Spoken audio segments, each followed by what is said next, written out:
Shalom guys, and welcome to today's video. And in today's video we're talking questions and answers. You guys gave us some questions and today we're going to answer them. First, before we start, we want to give a huge shout out to our Patreon members. We have a total of 5. What a blessing. Thank you and all praises. So Aria, thank you so much for believing in us and supporting our journey. Cannot leave out Donica and family. Hope you guys are doing awesome out there on the road. Also, I want to say thank you to Brittany. Brittany, thank you so much for all of your support and again, believing in our journey enough just to send an amazing token of love this way. As well as Drika. Thank you, Drika. Shalom to you and yours. Last but not least, Asharia, thank you so much for all of your support, even supporting me after my postpartum. Thank you guys so much for helping us stay on the road. Right. All right, let's get into the video.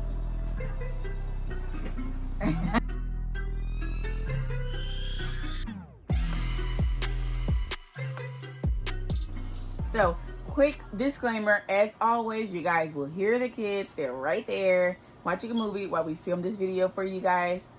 And let's get started with number 1. So, question number 1 is from Ruby. I'm going to say who they're from because I want you to know that I saw your question and I'm making sure that you know that I answered it.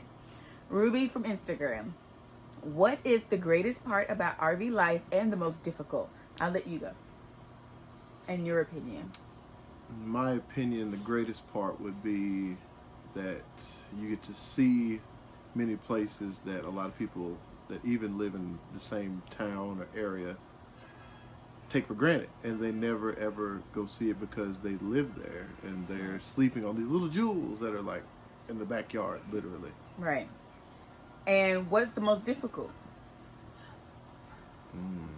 The fact that you are literally pulling your home with you everywhere you go. So every time you hit the road, there's a chance that something could happen to the place that you live. Yeah, your whole house. True. For me, the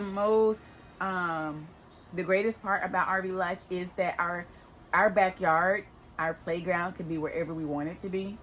And the most difficult is the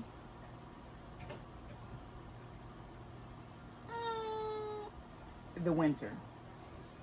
RV life in the winter is not for the faint of heart. So the next question, I don't know her name, but this is off Instagram. What does your daily routine look like with kids in an RV? So I guess that's me, because he'd be at work every day. So as far as our daily routine, I'm the type of person that can get bored with routine, but at the same time, children need structure.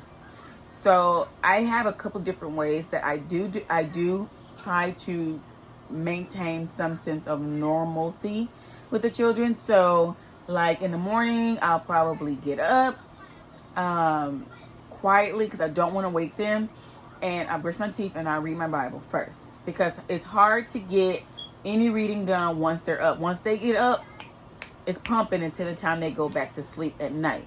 So I do try to, and I don't always get it in, but I try my best because that's what I'm supposed to do. So once they eat, sometimes we'll try to get the house back in some order if I didn't do it the night before. Okay, so once I get up, I try to feed them. We'll probably do some schoolwork. Sometimes we don't. Sometimes I let them go ahead and play. Just wake themselves up. Brush teeth, wash face. Sometimes we put clothes on. Sometimes we don't. Honestly, to be honest with you, the routine is really no different in an RV than it is in a house. In the wintertime, it's not. In the summer, it is different because a lot of times in the summer, we do mostly everything outside. We eat outside. Lots of hiking, lots of playing, lots of adventures. In the winter, we get somewhere and sit down because it's just too cold, right? Facts. All right, so the next half is from Instagram, from Party of 9, please. And her question is, do you ever feel uncomfortable being out when your husband isn't there in the RV with us? No. I say no because we don't park in areas where we feel uncomfortable. If we arrive at a place and we get bad vibes, we don't stay. For the simple fact that he knows that he'll have to leave and go to work, and I'm there with the kids pretty much all day from like 5 o'clock in the morning until sometimes 6, 7 o'clock at night. And he doesn't want us to be in an uncomfortable place for that long. So no, I don't ever feel uncomfortable so far when we park. We check vibes out before we decide to stay. Even if we had a reservations, we'll rather cancel a reservation and move somewhere else if we feel uncomfortable. And a lot of times the people that are around us are just like us. They are used to adapting quickly to new neighbors and new surroundings. So that makes it much easier. So no, I have not yet felt uncomfortable in anywhere we've stayed. And the next question is from Asharia. Question is, how often do you have to shop for groceries? So we do our grocery shopping once a week, and we pretty much get the same things. We do quite a bit of eating out, which we definitely need to stop, but we do like trying the restaurants in the area when we move. We like to eat. We just like to eat. I'm not the best cook. My mom always cooks for us, and she moved. So we honestly do better eating out than me keep burning stuff or ruining all the groceries. He's actually a better cook. Look, I'm good in a lot of other areas, so cooking just ain't it. And that's okay, honey. I'm still a good woman, right? Yes, it's okay. Okay, so we do grocery shop once a week. Also, because you can't fit much more than that in the RV refrigerator or pantry. I would like, if we do upgrade the RV, a bigger fridge. Just saying. But the fridge is not that bad, honestly. Because I think if we have anything bigger, it would probably ruin before we got to it. Right. Okay, next question. It's from Too Fine. Okay, she's off Instagram. Her question is, how far in advance do we plan our future destinations? 2 weeks in advance, no more than that, because plans have changed. That's pretty much it. We've planned to be in certain places, and then things come up, and we don't make it. So no more than 2 to 3 weeks in advance. And the reason why I say 3 at this point is because of COVID. And if we can't make it somewhere, we still want a place to have a place to stay. Would you agree? How do we decide the next location?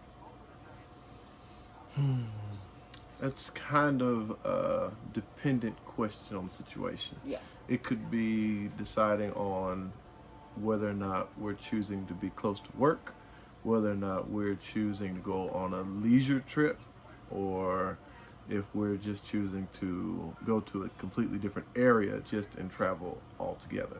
So it varies. If we're choosing for work, then we just pick something that's close to where I work. Get it done. Right. Have a work week where he don't have to drive far.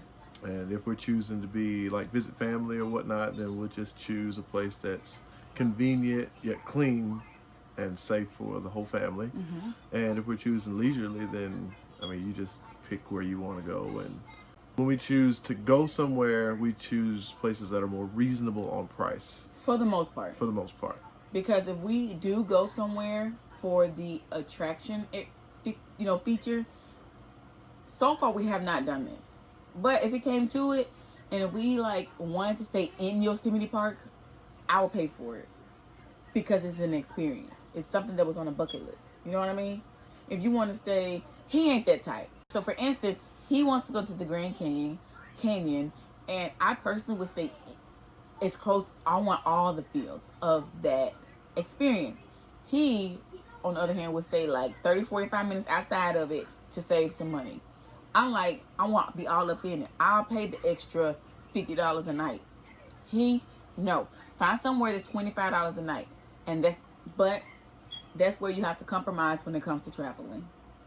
So that's pretty much how we decide on the location, depending on what's going on that week. Like right now, we're in a place where it's super close to his job, but it's extremely close to the gym, extremely close to the stores. It's winter. If I gotta get out, I want to be able to get out, get back in. So that's why we chose where we are right now. Plus, it has propane on site. That's Right. huge in the winter. So that definitely helps choose a location. Okay, so the next question is, since everyone is learning the Hebraic lifestyle, our household, is it more comprehensive in this way? I'll let you go first. I would say not necessarily, just simply for the fact that to me it wouldn't matter where you are as far as when you're making that change and learning more about the Hebraic way of living, whether you're in a regular home or an RV, it still comes down to the individual versus where you are. It doesn't matter. So to me, I would say not, but to me, I would say yes. And I say that because the Hebraic lifestyle, if you read in the Bible, the things that the Hebrews went through, Hebrew Israelites had to go through, they were nomadic people for the most part. And that comes from when they was coming out of Egypt, going into the wilderness, they was moving. Whether it was even Abraham going back and forth between different areas, different lands, wherever the Most High moved him. To me, it seems very, very similar, because a lot of our moving does go back to the first question, and that is a lot of the locations does go also what we feel the Most High is moving us to. So yeah, it does depend on if we're close to His job or not. But we also ask, where do you want us to go next? Where should we be at? Should we go closer to this person? Does this person need us? Or, you know what I mean? So like, if we feel like mom and dad need help for some reason or another, is it okay to move here? The Spirit says yes. We pack up, we head on down to wherever they are, and we be that light and we be that help, right? And that's a lot of what went on in the Bible with Hebrews. They went where they were called to go. So I do feel that the Hebraic lifestyle, this lifestyle is very similar. We're moving to where we're needed, where we can be a light, where the Most High sends us, until, because this, to me, yes, to him, no. Okay, next question. Next question is, do we struggle with not having what we used to have, and how do we deal or overcome that? I'll start with this one. We don't necessarily struggle. I think most of the struggle it's fun to me. Most of the struggle came in downgrading to even start this journey. That was the biggest struggle. Not having it now, you don't really miss it. Only thing I do miss is a tub for my children. I'm not a bath person. I'm a shower person. But it's easier to bathe children. It's harder to shower kids because they splash water everywhere. You know what I'm saying? It is harder, and you have to deal with your tanks, and is it getting full? If it gets full with the water running too long, you have to go outside, you have to dump it. So that is the only thing I can say that I do miss about having an actual house. There are RVs that have tubs. We just can't afford one yet, okay? So that's that. But other than that, downgrading to do this lifestyle was the hardest part, as far as missing things. How do I overcome it, though? I just get wet, They just wet me up when they take the shower. And my knees hurt because they're little, and I have to get on the floor, okay. What about you? Do you struggle with not having what you used to have? I wouldn't say I struggle. There are things that I do miss. Like having a garage where I can work on my stuff. Right. But that and the regular convenience of not having to deal with any tanks, let alone black, gray, fresh, any of them. Just tanks. But it's all in the adaptation. So to me, at this point, I don't miss it, until there's something that happens that, I'm like, man, I wish I had a garage right now to be able to do this. But honestly, no, I don't feel like we lack anything that I would consider a necessity, or even, the niceties. I mean, we have everything. We've got internet, we've got Netflix, and we Netflix and chill all the time. Right. So I don't feel like we're lacking or needing anything, honestly. And even if we come to a point where we feel like we want that brick and mortar, Airbnb, take a break. Close it up, lock it up. 9 times out of 10, like right now, we've paid for a month. And a month worth of staying here because it's cheaper and COVID and it's cold. It's winter, COVID, so you got to still have a place. Even if we decide that we want to take a quick trip, our lot is paid for. It was cheaper that way, right? It's always cheaper. It's always cheaper to go monthly, but that's in the next video. And the Most High provides. If we ever felt like we was missing anything, He has provided that sense of comfort in one way or another. The next question is, how difficult is it to minimize living from how it used to be? He had the biggest issue with downsizing because he had so many tools. And he likes to keep memorabilia. He likes to keep belt buckles from high school. Things from his, when you were military. He like keep stuff like that. Like, how many pocket knives do you need? A lot. Now, lighters. This lighter was cool because it has this on it. Or, no, chains from when he was in high school. And he used to wear from the wallet to the box. Don't about wear that no more. Throw it away. How many, what is your another thing? Flashlights. Just one need. One for every room. And one for every vehicle. It was difficult. I'm going to tell you, the biggest test in our marriage was downsizing. Downsizing with this whole journey, that whole thing. It's not being close to each other. It's not small spaces. It's not out of this whole journey so far, the biggest issue was downsizing from a house to an RV. That was a test in the marriage.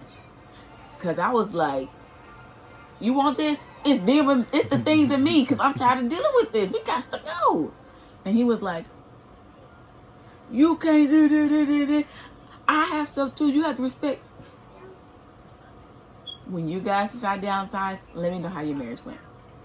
Next question. So that is all the questions that I have. Be sure that if you ever have any questions, we'll be happy to do another Q&A as long as this journey is continuing.